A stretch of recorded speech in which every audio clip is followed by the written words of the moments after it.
Hello everybody and welcome to a brand new Elder Scrolls Online build video with me, Sherman. Today we are taking a look at the Necromancer. That's right, this is a Nightblade healer.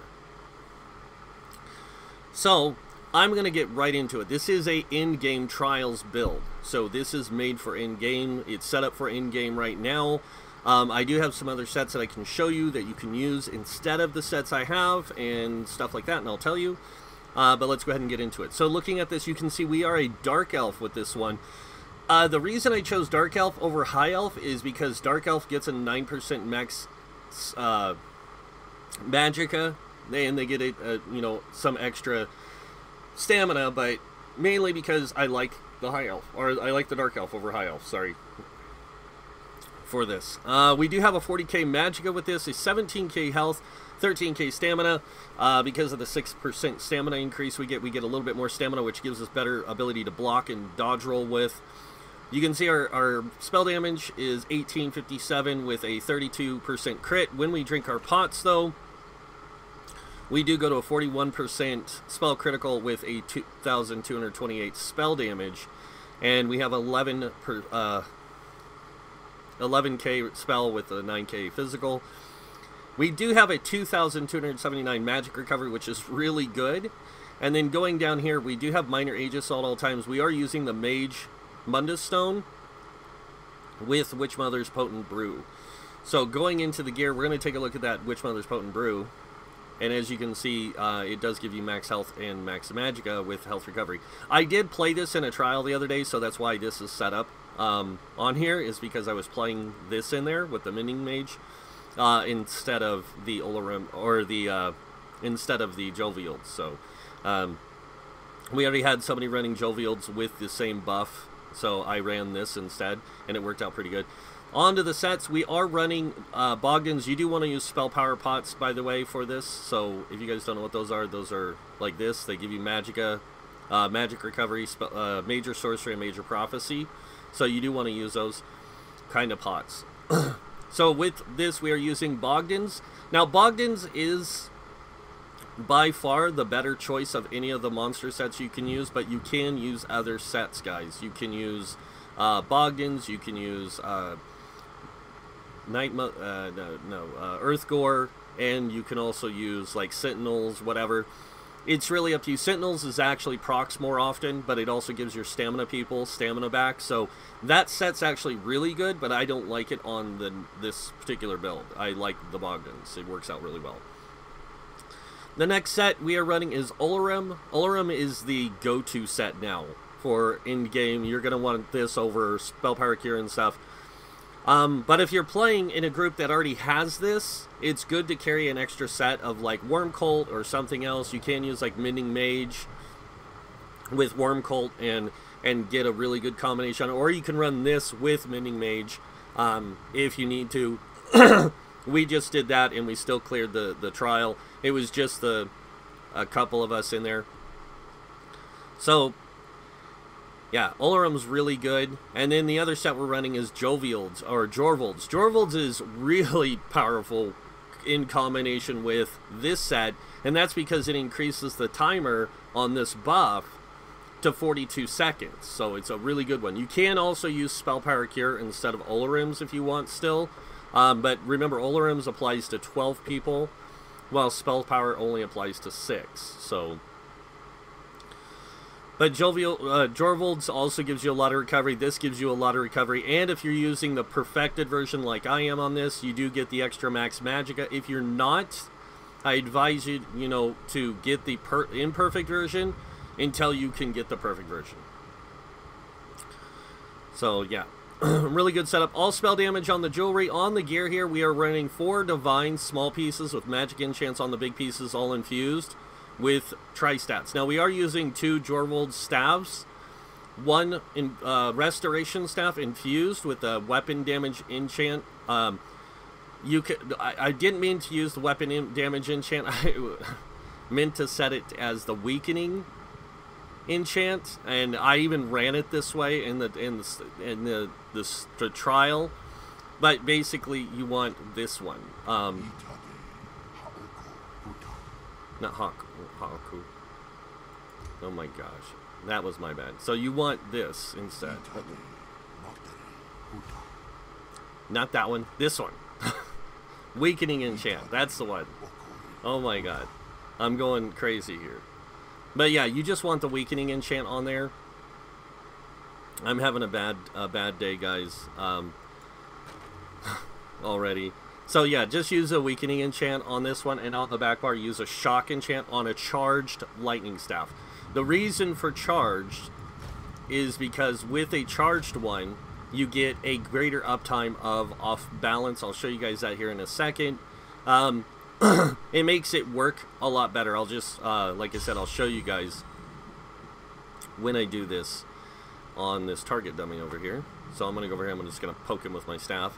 And you'll see as soon as I hit him, it'll apply concussed. And that means when I put down my wall of elements, off balance.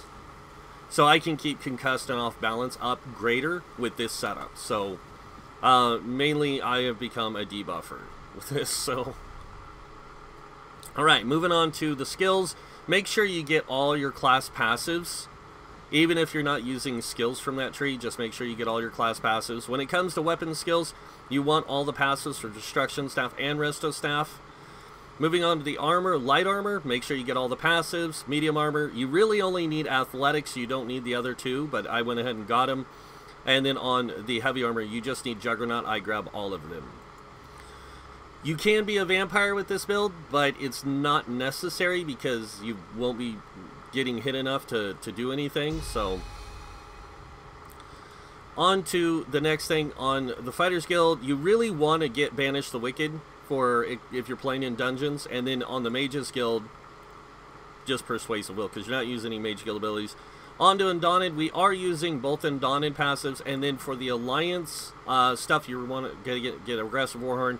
But support-wise, you can take Replenishing Barrier and Efficient Purge and find places to put them on the bar, but it won't be necessary if your other person's running it, because you will want to run this ability, and I'll get to that in a second. Over here we do have the Dark Elf passives.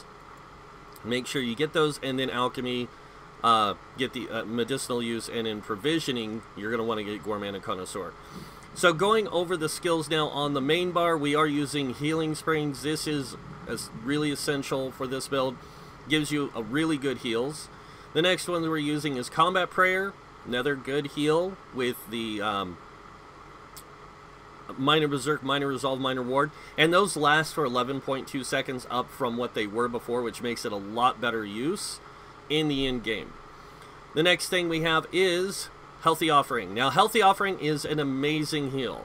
This does do 4,293 damage to you, but it heals a target for 11,205 health right away. So this thing can crit heal for some insane amounts. The next ability we have is Mystic Orb. I do not like using Energy Orb on the Nightblade because they have so many dot heals already. You don't really need it. Having an extra ability to do damage can really help you out.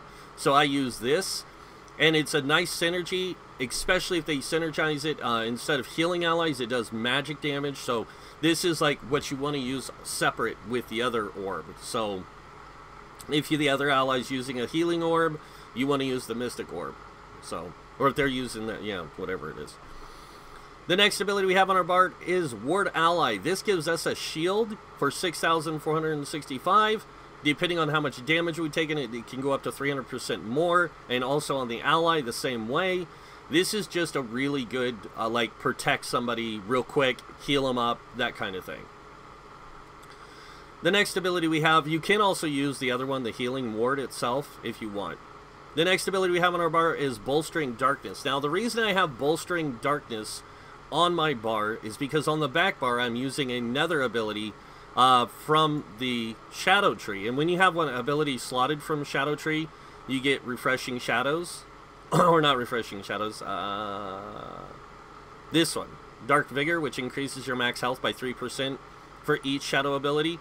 So, for having two of them on my bar, I get this extra health, which is 5% more extra health than what I had before. So I get a little bit more health than other people, which is kind of nice, but I don't like swapping bars and losing that benefit. So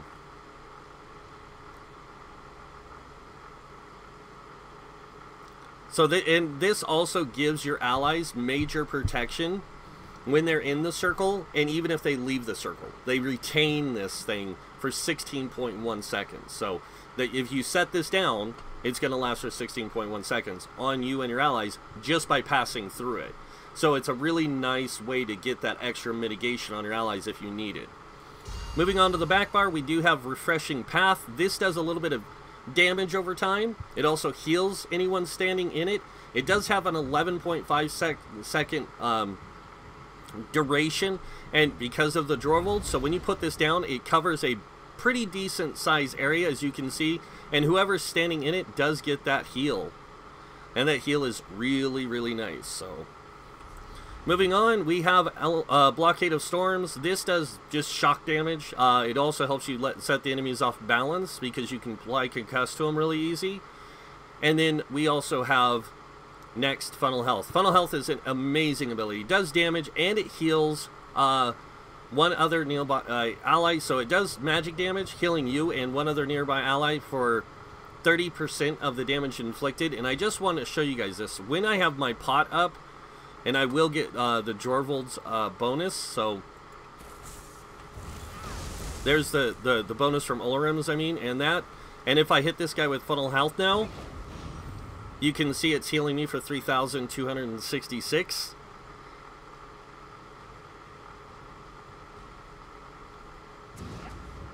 And if you can get it to crit, yeah, so the crit is 3,266. So it's gonna heal for quite amount on you and one other person. The next ability we have on our bar is Elemental Drain. This is mainly here for Magicka Steel, because when you apply this, you get Magicka Steel on the enemy, and it gives you resources back, and your allies for every time you hit them. The next one we have is Siphoning its attacks. This gives you Magicka back, health back, whenever you hit with a light or heavy attack. It also, when it ends, it gives you a big burst of magic back of 4,270. And then last but not least, we have the Aggressive Warhorn. Now this is an ability most healers and tanks use. It gives you max Magicka, max stamina, and max health for 30 seconds at 10% increase. It also grants your group and you major force, increasing your critical damage, and it's only critical damage now, done by 15% for 13.3 seconds. So that's pretty good, guys.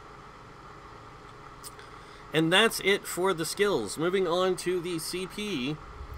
Starting with the red tree, we have 56 in Ironclad, reducing damage taken from direct damage attacks by 20%. Moving to the middle tree, we have 56 in a Hardy and Elemental Defender, both reducing our Flame Frost, Shock, and Magic, Physical Poison, and Disease by 12%. We have Thick Skin at 23, giving us a 10% reduced damage from damage over time.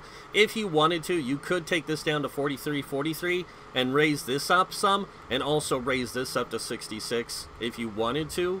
That's up to you. The next one, we have 40 into Bastion. This gives us increased damage shields. We are only using the ward ally, but still getting those increased shields can be very, very beneficial for us and our group. Next, we have 19 into Quick Recovery. This increases healing received by 5%. Moving on, we have 23 into Warlord. This reduces our break free costs by 10%.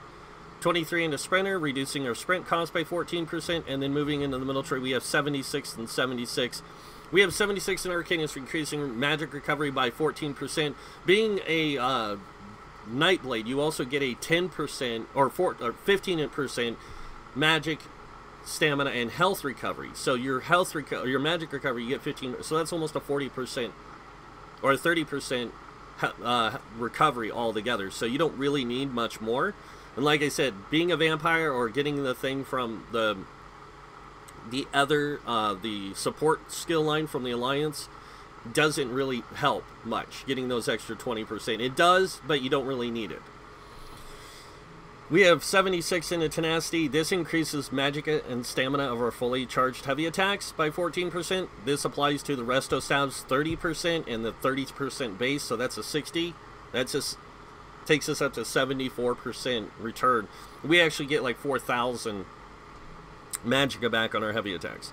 Moving on, we have 28 into Shadow Ward, reducing our block cost by 12%. 23 into Tumbling, reducing our dodge roll cost by 10%. And we have 1 into Befoul. Moving on to the blue tree, we have 76 into Bless. This increases healing done by 14%. We do get minor mending a lot, so we do have that applied quite a bit. So that minor mending does get applied to this, and it makes our heals that much better. We also get Elfborn, which increases critical damage, or critical damage or critical healing by 20%.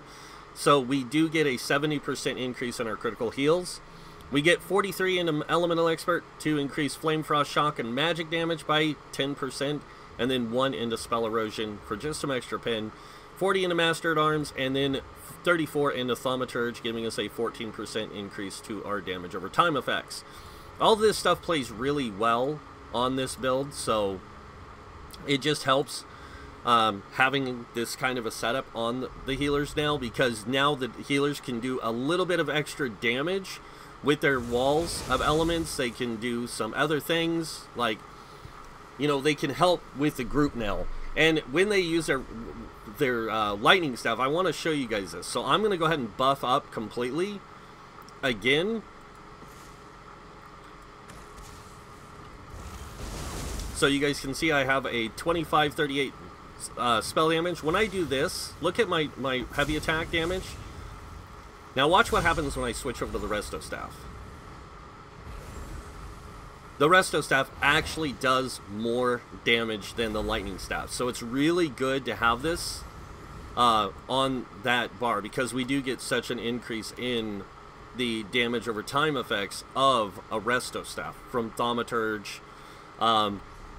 Because Thaumaturge does increase the light and heavy attacks of your, or the heavy attacks of your Resto Staff. And then your Master at Arms, because its direct damage, gets boosted by 40%, and then the 43 here also gives us boosted damage with that. So it's, the Resto Staff just does insane damage anyways over the Lightning Staff. And as you can see, there's no difference in the two. It's just that one does more damage. So that's pretty much it for the Necromancer, guys. I hope you guys like it. I actually like this over any other healer in the game. This is my favorite healer build to, like, class to play, is the Dark Elf Nightblade. This is what I play live, so it's my favorite healer overall. And there's not another one I want to play. Like, Templar doesn't compare, because this one's so unique and so different. But this is an in-game trial build, and yes, it does work. It's probably second or third best, depending on how you place it. Like, Templar's really good, Warden's really good, Nightblade's really good, and now DK and Sork are really good. So they're all really good in their things, but like in my preference of order, it goes Nightblade, then DK, then Templar, then, well, actually it goes Nightblade and DK the same, then Warden, then Templar, then Sork. I'm not a big fan of the Sork healers, Sork healing. That's just not my thing. But people like it. But that's it for the Necromancer healer. I hope you guys like it. If you guys do, you guys can hit that like button. If you guys want to see more builds by me, you can hit that subscribe button. Other than that, thanks for watching. Until next time, have a wonderful day. And this guy might see you in game. Bye.